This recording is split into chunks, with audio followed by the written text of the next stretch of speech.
নিয়তির কি নির্মম পরিহাস। চট্টগ্রামে নালায় নিখোঁজের 14 ঘণ্টা পর শিশুটির মরদেহ মিলেছে তার বাড়ির সামনের চাকতাই এলাকায়। মাত্র 6 মাসের শিশুকে হারিয়ে শোকে কাতর পরিবারটি। সকাল 9:45টার দিকে আবর্জনার মধ্যে ভেসে থাকা ছোট্ট শিশুর মরদেহ উদ্ধার করে স্থানীয়রা। পরে জানাজা শেষে গ্রামের বাড়িতে তার দাফন সম্পন্ন হয়। চট্টগ্রাম থেকে কমল দাস, ইকবাল হোসেন জীবন ও হাসান ফেরদৌসের সহায়তায় ডেস্ক রিপোর্ট। ক্যামেরায় ছিলেন বিপ্লব মজুমদার। না ফেরার দেশে পাড়ি জমালো চট্টগ্রামের ফুটফুটে 6 মাস বয়সী শিশু শেহরিশ। নিখোঁজের পর ফায়ার সার্ভিস ও নৌবাহিনীর ডুবুরি দলের প্রায় 14 ঘণ্টা চেষ্টার পর মরদেহ মিলেছে তার বাড়ির সামনের চাকতাই খালে।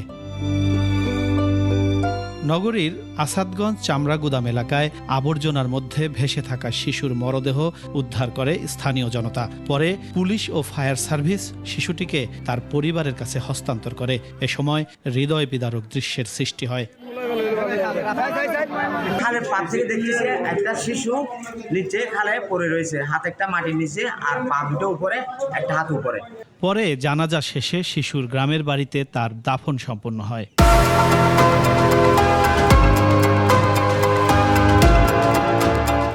মায়ের বুক খালে না হয়, এরকম যেন আর কোনো অভিযোগ এরকম যেন মানুষ ক্ষতিগ্রস্ত না হয়।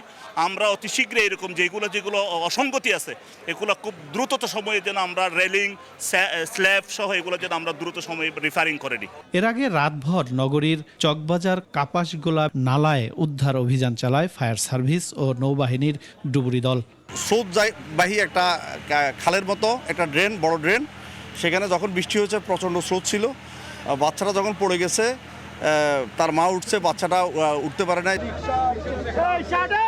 শুক্রবার রাতে নগরীর চকবাজারে কাপাসগোলা ব্রিজের কাছে বৃষ্টির মধ্যে চলন্ত একটি ব্যাটারি চালিত অটোরিকশা নালায় পড়ে যায়। শিশুকে নিয়ে তার মা সালমা বেগম ও নানি এই অটোরিকশায় করে বাসায় ফিরছিলেন। শিশুটিকে তার মা ধরে রাখলেও নালায় স্রোতের কারণে হাতছাড়া হয়ে তলিয়ে যায়। তাৎক্ষণিক মা ও নানিকে স্থানীয়রা উদ্ধার করলেও শিশুটি ভেসে যায়। মাকে তুলছি প্রথমে, তুলানোর পরে তারপরে দাদিকে তুলছি। বাচ্চাটা তুয়াচ্ছিলাম, বাচ্চাটা পাইনি। এ ঘটনার পর নগরীতে ব্যাটারি চালিত রিকশা বন্ধের কথা বলেন চট্টগ্রামের মেয়র। পাশাপাশি ময়লা আবর্জনা নালায় না ফেলার আহ্বান জানান। স্ল্যাব এবং ম্যানহোলের ঢাকনা করে দিতে এবং সিডিএর আন্ডারে যেগুলো স্ল্যাব এবং ম্যানহোল আছে তারা ঢাকনা করে দেবে, পানি উন্নয়ন বোর্ডের আন্ডারে যেগুলো আছে তারা সেটা করে দেবে। Firoz Hossain, desk report, 21 television.